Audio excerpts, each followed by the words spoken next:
वालेकुम स्टूडेंट, कैसे हैं आप? ठीक हैं? तबीयत ठीक है?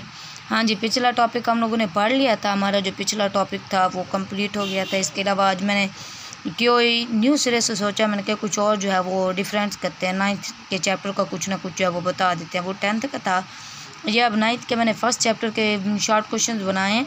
ये मैंने यहाँ पर डिस्कस करने थे, सिर्फ बताने थे। इनमें से अगर देखा जाए, अगर बच्चे पेपर के लिहाज से अगर इसमें से कुछ तैयारी कर लेते हैं तो काफ़ी सारा पर्चा जो है वो इसमें से हल हो सकता है।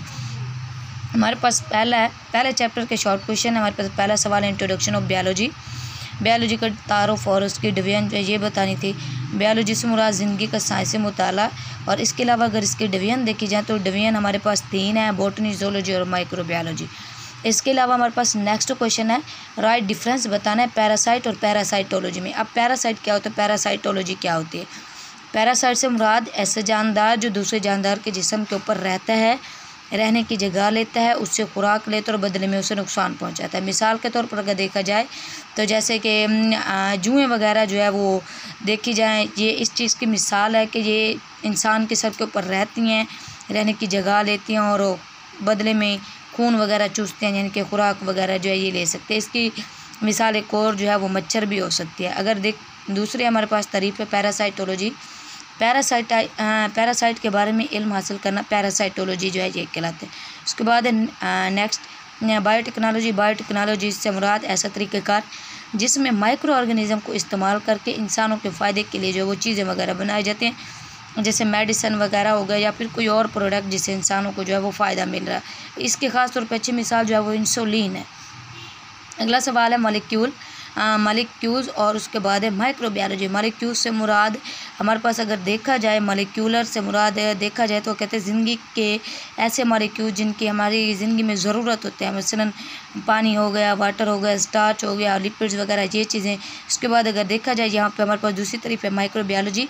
माइक्रो से मुराद छोटा, बायोलॉजी से मुराद कोई ज़िंदगी वाला होगा, छोटा जानदार हमारे पास यहाँ पे शुमार होगा। छोटा जानदार यानी कि बैक्टीरिया जिसको हम आँख से नहीं देख सकते। उसके बाद अगर देखा जाए मोर्फोलॉजी और फार्माकोलॉजी। मोर्फोलॉजी से मुराद होता है कि इंसान के स्ट्रक्चर का मुताला या फिर किसी चीज़ की साख्त का मुताला करना मोर्फोलॉजी। और फार्माकोलॉजी से मुराद यानी कि अदवायात का जानदारों के ऊपर असरात का इल्म जो है वो फार्माकोलॉजी कहलाता है। उसके बाद है बायोलॉजिकल इश्यूज़ से मुराद जो आजकल बढ़ रहे हैं, बहुत ज़्यादा हो रहे हैं, जैसे कि बढ़ती हुई आबादी होगी, इन्फेक्शन हो गई, बीमारियाँ हो गई, ड्रग्स वगैरह हो गई, मंशियात होंगी, पॉपुलेशन जो है वो बायोलॉजिकल इश्यूज़ कहलाती हैं। इंटरडिसिप्लिनरी साइंस यानी कि बैनुल हदूद साइंस जो है वो हर जगह पे फैल चुकी है, यानी कि उसके बारे में इल्म हासिल करना, उसको पढ़ना, उसके बारे में इल्म हासिल करके दूसरों तक पहुंचाना, या फिर इसके लिए कौन कौन सी रिक्वायरमेंट होनी चाहिए, क्या क्या करते हैं, ये हमारे पास इंटरडिसिप्लिनरी साइंस जो है ये कहलाती है। उसके बाद है बायोजियोग्राफी एंड बायोइकोनॉमिक्स।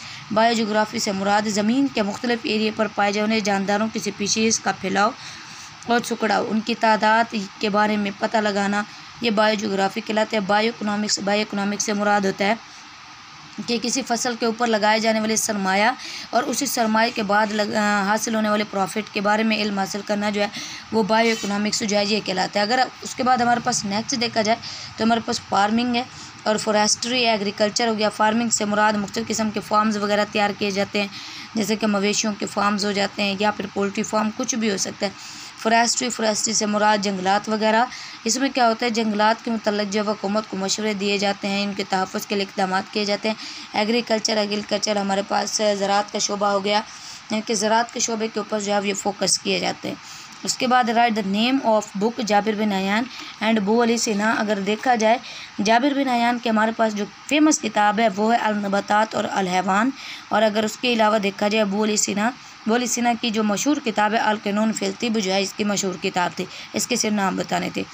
उसके बाद है micro molecules and macro molecules से माइक्रो मीन जो है हमारे पास अगर देखा जाए छोटा, यानी कि ऐसे मॉलिक्यूल जिनकी तादाद कम होती है वो माइक्रो, और ऐसे मॉलिक्यूल जिनकी मिकदार ज़्यादा होती है वो मैक्रो मॉलिक्यूल्स कहलाते हैं। अब जिनकी कम होती है वो हमारे पास है ग्लूकोज, और जिसकी ज़्यादा होती है वो हमारे पास है स्टार्च और प्रोटीन्स वगैरह ये हो जाते हैं। उसके बाद है टिश्यू और ऑर्गन। एक जैसे सेल का ग्रुप मिलकर जो एक जैसा काम सर अंजाम देता है वो मिलकर जो है वो टिश्यू बनाते हैं। उसके बाद ऑर्गन का भी यूँ कर लेंगे कि एक टिश्यूज़ का ग्रुप मिलकर जो एक काम सर अंजाम देता है वो ऑर्गन कहलाते हैं। उसके बाद write the name of plant and animal tissue.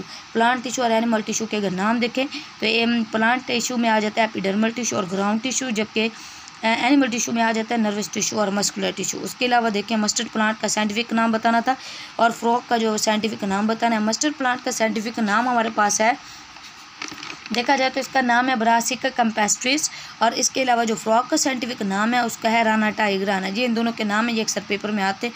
उसके बाद पॉपुलेशन और कम्युनिटी की तारीफ हो गई, स्पीशीज और हैबिटेट की भी तारीफ जो है ये साथ में बता देंगे। उसके बाद हमारे पास नेक्स्ट लॉन्ग क्वेश्चन थे, ये यहाँ पे मैंने लिख दिए हैं। Explain some branches of biology, biology की सम ब्रांचेस, कोई से भी 4 या 5 वगैरह याद कर लें शुरू वाले, फार्माकोलॉजी, बायोटेक्नोलॉजी, हिस्टोलॉजी जी, इस तरह से होगी। अब इधर है कैरियर्स ऑफ बायोलॉजी, बायोलॉजी से मुंसलिक पेश है, मेडिसन हो गया, सर्जरी हो, मेडिसन या सर्जरी हो गया, या फिर एग्रीकल्चर हो गया, या फिशरीज़ हो गया, फॉरेस्ट्री हो गई, ये सारे कुछ ना कुछ 4-5 जो है जी याद करें। उसके बाद organ and organ system level वाला ये अक्सर पेपर में आ जाता है, इसको जो है वो अपनी सही तरह से देखना है। इसमें मेन किरदार जो होता है वो स्टोमिक है। उसके बाद हमारे पास सेलुलर ऑर्गेनाइजेशन, सेलुलर ऑर्गेनाइजेशन में पाए जाने वाले मुख्तलिफ स्टेप जैसे कि यूनिसेलुलर, मल्टी सेलुलर, ये सारा आप लोगों ने याद करना है। ये हमारे फर्स्ट चैप्टर के क्वेश्चंस थे, ये आप लोगों ने याद करना है। इंशाल्लाह आप लोगों का पेपर जो है वो अच्छी तरह से हल हो जाएगा। ये हमारा आज का टॉपिक था। तो इंशाल्लाह कल जो है हम लोग अगला 10th का कोई चैप्टर जो है वो लेंगे, उसको डिस्कस करेंगे। आपने मेरे चैनल को सब्सक्राइब करना है, बेल आइकन करना है, लाइक करें और शेयर करें और लोगों तक जो है वो आगे पहुंचाएं, ताकि दूसरे स्टूडेंट भी इस चीज़ से फ़ायदा उठा सकें। अल्लाह हाफिज़।